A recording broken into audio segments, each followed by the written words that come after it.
Okay, on to the case of cholera. Britain had its first cholera death in 1831, with about somewhere between 5,000 and 7,000 deaths. We'll call it 6,000 deaths in 1832. In 1849, another outbreak occurred, and 14,000 died. The symptoms of cholera involved acute diarrhea, vomiting. The skin turned bluish. It was a fairly quick death, within 48 hours. When the body loses so much water so quickly, it can be very dangerous. So dehydration can kill. At the time, it wasn't clear what cholera was. Was it a fungus, an insect? A common view at the time was what we're going to call the miasma hypothesis, that there was this thick fog hanging over the city that spread the disease. And this cloud, this smelly cloud, arises from the breath of the people and the animals and the smell of human and animal sewage and so on. So it was just imagine this kind of thick, smelly, filthy cloud hanging over the city. And many people thought this cloud could transmit disease. Now, at the time, in these old cities, the sewage system was not that great. So when it would rain hard, the rain would fill up the sewage pipes underneath the city and cause the sewage to actually flow back up into the homes, especially the homes of the poor. Normally, of course, you have your toilet and it's connected to a pipe, and that goes down into the sewer, right? So the human waste goes out of the home into the sewer. But when it would rain, these sewer pipes would fill up and it would just backflow back into the homes of the poor. So literally, they would have human sewage come seeping and, spilling into their homes. Of course, that was an intolerable situation. Many people in poor neighborhoods, they wrote the newspapers and they pleaded for city officials to fix the sewer system, and London eventually did. But in the meantime, people were getting sick. Now, here's a little cartoon of this miasma hypothesis, and the idea was this cloud, this filthy, smelly cloud, was what was possibly causing cholera. People were dying because of this filthy, smelly cloud. So some city officials said, well, okay, let's go ahead and flush the sewers. And they tried that, but it did not reduce the cholera incidence. At the time, there was a guy by the name of John Snow, and he's what we now call an epidemiologist, somebody who was interested in the origin of diseases. And he took an interest in cholera. Now, Snow noticed that cholera deaths followed international travel routes, as though it was communicable, passed from person to person. See, he doubted the miasma hypothesis, and one of his pieces of evidence that weakened the miasma hypothesis was this pattern of cholera deaths. They followed the international travel routes, right? Whereas the miasma cloud didn't follow the international travel routes. So miasma should have affected people over a wide area in an evenly distributed fashion. For instance, the miasma cloud should have affected people on opposite sides of the street, but that was not the pattern of cases. Right, so here we see a cartoon here. Here's the miasma cloud. It's all over the place, right? So this house is, the people in this house, they can smell the cloud and kind of see and feel the cloud, and so too the people over here. But what Snow would find is you might have people in this dwelling suffer from cholera and die from cholera, but not across the street. Yet the miasma was everywhere. So in a sense, what he was saying was there was no correlation between miasma and death. Right, so that's an important observation. Ask yourself, right, if miasma really is causing cholera deaths, then where should you expect to find cholera deaths? All over the place, wherever the miasma cloud is, but that's not what Snow was finding. So Snow asked himself, so what is correlated with cholera? Okay. In 1853, he had a chance to really sort of investigate, to test some of his ideas. Remember, Snow thinks that cholera is caused, is communicated, is passed from sick person to healthy person. So here we go. Snow suspects the cholera passed from the sick to the healthy. He thought it was some kind of morbid poison, we'll call it. Morbid, meaning it can cause death, and so it would enter the healthy person and incubate. The morbid material entered through the mouth, multiplied in the gut, and was passed through feces. So here, Snow was almost suggesting that this was maybe some kind of living thing, right? The idea that it would be multiplying inside the patient. Now, small quantities of the morbid material might contaminate drinking water or food, right? So completing the transmission from sick to healthy. So once this morbid material got into the patient, if it got out, and if it got out into the drinking water or on the food supply, then somebody else that was healthy might get sick. So what Snow did was he plotted the spread of disease in some of the London neighborhoods that suffered high cholera deaths. And he noticed that this 1853 outbreak seemed to be concentrated near the Broad Street pump. This is a water pump where people would get their drinking water. Let's take a look at what that looks like. Here's a map of one of the London neighborhoods. By the way, here's John Snow over here, and here's a kind of a pump, a symbolic water pump in London today. But here is the neighborhood, and here's Broad Street, and here's the water pump. Now you'll see he's listed here the street names and then some names of some of the establishments, like there's a brewery over here, and we'll see there's some other places in the neighborhood as well. The black marks here indicate a cholera death.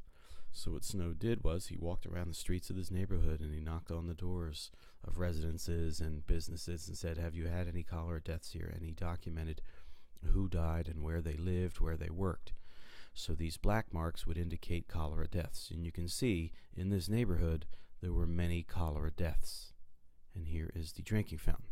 So Snow speculated, he hypothesized that maybe these folks were getting sick because of some kind of contamination of this drinking water. But just as cleverly as documenting the cases of people who did get sick and died from cholera, he asked himself the question, who didn't get sick?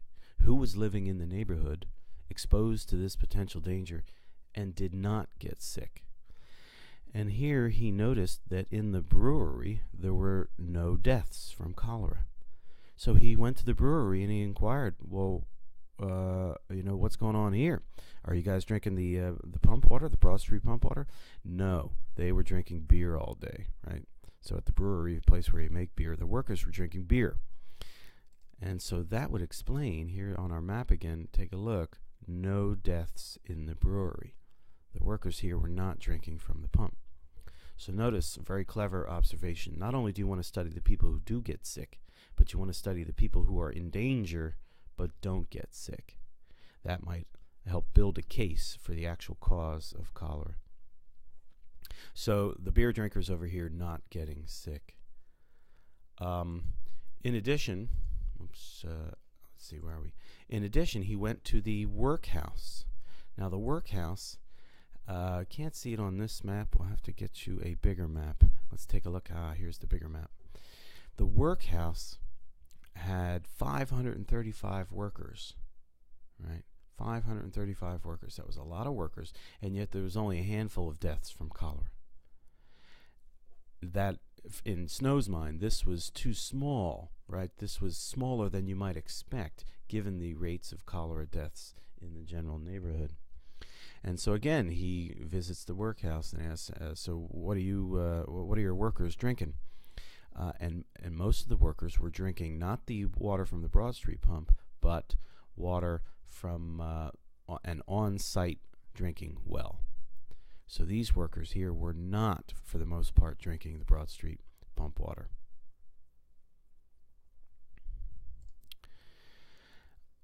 Another observation he made is that in nearby neighborhoods, they of course had drinking pumps too in their neighborhoods, and there were 10 deaths, but it's interesting to follow up these deaths.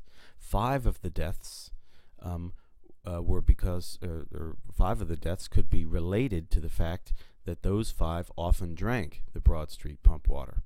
So while they lived in a nearby neighborhood with its own pump, They often would drink the Broad Street pump water. Some people claimed that it kind of tasted better, right? 3 children went to school near the Broad Street pump. They were victims. And then 2 of these 10 you might just expect from the general levels of cholera deaths in the city at the time. So notice what Snow's doing here. He's asking who didn't get sick. Well, the brewery workers, the workhouse workers, and then he's also looking at people in nearby neighborhoods who did get sick, but can be traced back to the Broad Street pump in some kind of way. Let's apply our thinking format to the case. If sewage-contaminated water causes cholera, and we stop people from drinking contaminated water, then cholera cases should diminish. The results? Cholera cases did diminish. And I'll show you how that happened in a second. And the interpretation then is going to be our hypothesis supported. Now keep in mind, this inquiry by John Snow was before what we're going to call the germ theory of disease. People at the time did not know about the existence of bacteria as potentially disease-causing agents, right? And so many at the time did not believe that contaminated water was sufficient to cause cholera. Maybe it made you vulnerable or something, but they just didn't believe that contaminated water could cause such a violent death, right? The existence of bacteria at this time as disease-causing agents that was not yet established. But in a couple of decades, the work of Louis Pasteur and Koch and others would establish that these tiny little microscopic things we call bacteria have the power to kill humans and other animals. Nevertheless, Snow made the case. He made an appeal to city authorities that the drinking water was contaminated. It was the cause of cholera, and eventually the city authorities did remove the handle to the Broad Street pump. And sure enough, cholera cases declined immediately after removing the handle from the pump. Apparently, as I researched this, after that outbreak, the handle was put back on the pump, and so really, in time, what needed to happen for London to reduce the overall levels of cholera was to improve its sewage system. Today, you can see in this map here from the World Health Organization the incidence of cholera around the world. Notice in the wealthy countries like America and Europe and so on, you don't really find cholera anymore, because in these countries we have sewage treatment facilities, and we do not let our sewage system interact or mix with our drinking water system.